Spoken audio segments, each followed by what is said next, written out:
Mula dito mga kasikap, pakita ko po muna no, bago tayo umalis. Nilagyan kaagad nila ng mga steel deck platform. Ayan no.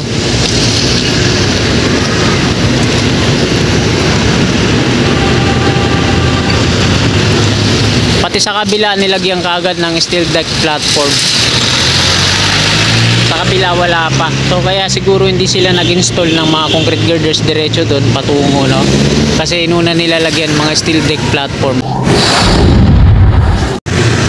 Ayan, araw po ngayon ng Lunes, ika-28 ng Abril taong 2025 at ika-8 na ng umaga. So nandito po tayo ngayon sa kabaan ng West Avenue at ito po yung MRT7 Elevated Turnback Guideway ang i-update po natin ngayon. Titingnan natin kung ano na yung latest na progress.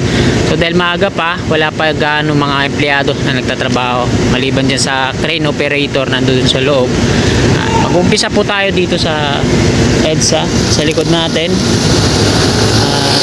Iikot tayo hanggang doon sa may Examinary Street, lilipat tayo sa kabilang lane at lalabas ulit tayo dito sa may EDSA Unified Grand Central. Ilalim tayo mag-e-end ng ating vlog. Ayan, so wag na po natin patagalin to mga kasikap. Tara, let's go. Ayan, shout out po sa mga solid kasikap po natin na laging nag-aabang ng mga updates. So ito na po yung latest na progress ngayon dito sa West Avenue MRT7 Elevated Turnback Guideway. Ayan, ang dami na pong mga na-installan ng mga platform hanggang dun sa dulo. Yung iba yung pierhead, ganap na ang konkreto. Subalit di pa natatanggalan ng forma yung iba. Ang ginamit nilang forma dito ay yung mga phenolic board. So hindi sila gumamit ng bakal. Mga galvanized na pang-forma. So ito may platform na parang alternate yung lagay nila dito. Tapos dito wala. Tapos sa kabila konkreto na. Bulacan Street po ito dito.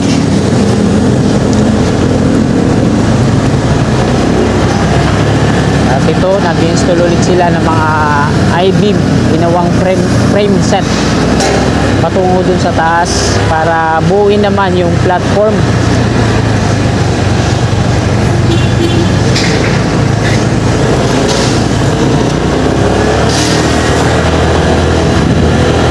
Hilera patungo dun sa unahan, may mga naka-install na ng mga net kulay green. Pero dito wala pa tayong makikitang mga platform. No?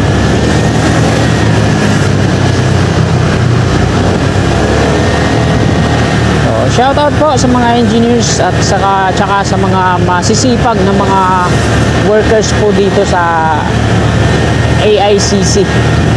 Sila po yung subcontract ng San Miguel Corporation. Gumagawa po dito, no? Ayan po yung tarpaulin nila. Ate Infra Construction Corporation, AICC. So ayan yung definition nya, no?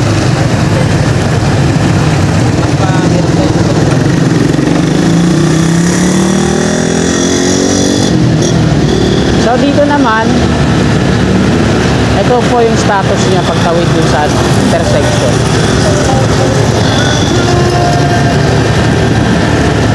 Tinanggalan na to ng round concrete form. Ayun yung natumba na pier, pero nakabalot pa siya ng gunny bag. So nung natumba siya, hindi pa siya ganap na pier, rebar cage pa lang po. Yung baga, hindi naman basta-basta matutumba yan pag ganap ng pier o poste na, kagaya ng balita ng ABC ay ng GMA na poste na yung tumumba o bumagsak pagkasabi yan. Hindi po basta-basta matutumba yan.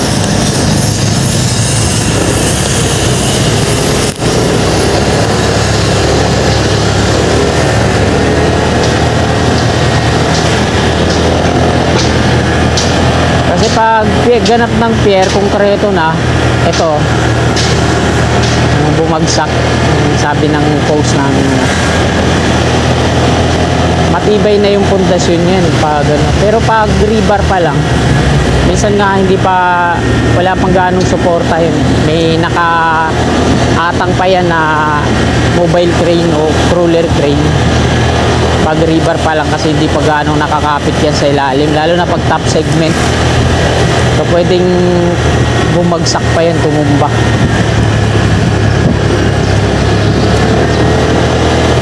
West Lawin.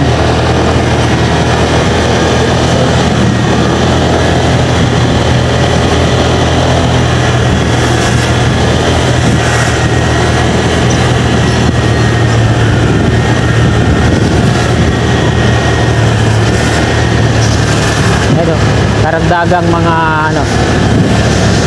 I-beam ginagawa nilang frame set kagaya ng scaffolding.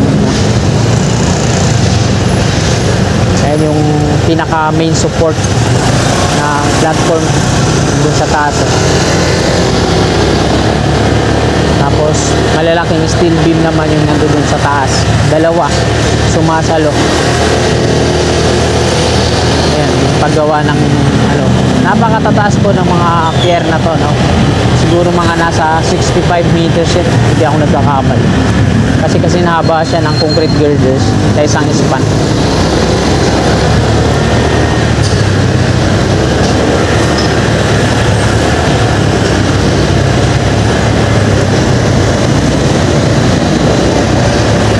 So pag nag-install ulit sila dito ng mga ASO type 4 concrete girders, sasarado ulit tong lane na to, tapos dun ulit sa may Bulacan Street dadaan, ha.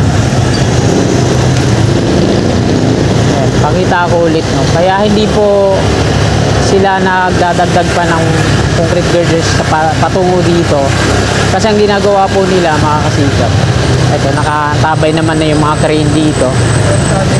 Ang ginagawa po nila, mga kasikap, inuuna nilang installa ng mga steel deck platform ngayon sa unahan. Ayan, ininstalla na nila ng mga steel deck platform, yung dalawang dun, girders, yung bawat pagitan. So nakaantabay na dito sa likod natin yung dalawang malalaking crawler crane. So go signal na lang to, no? Mag-install na ulit sila dito. Ayan, taas. Dito naman sa tatlong magkakapartner na double column na to, hindi pa natatanggalan ng mga net.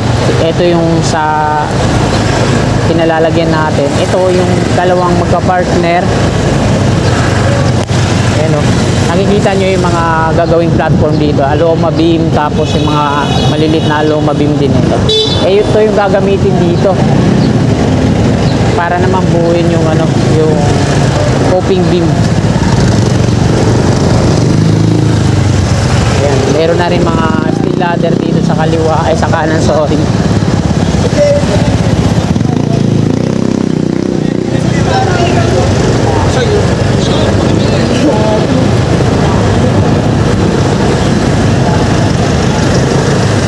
Ito naman yung pinaka-last na magka-partner dito sa southbound EDSA. So, wala pang mga pero naka-ready na rin dito yung mga na gagamitin. So sa tawid, konkreto na yon, waiting na yan para sa pag-install kung ano man yung gagamitin nilang girders, steel box girders ba o steel girder, so ASTO type or kung super key, pero hindi pang pang gagamitin niya kasi balance cantilever, talagang steel deck yan, steel girder yung gagamitin niya. So ayan mga kasikap, nandito na ulit tayo sa may Unified Grand Central Common Station. Hanggang dito na lang po itong video na to. Magandang umaga po. Sana bago nyo sana itong video na to, palike naman po sa mga kasikap natin na willing po magsubaybay sa proyekto na yan. Ayan, mag-subscribe na po kayo. Click lang po natin subscribe din sa baba sa gawing kanan kung katabi yung bell. Magandang umaga sa lahat. Happy Monday morning. Ayan, God bless po sa ating lahat.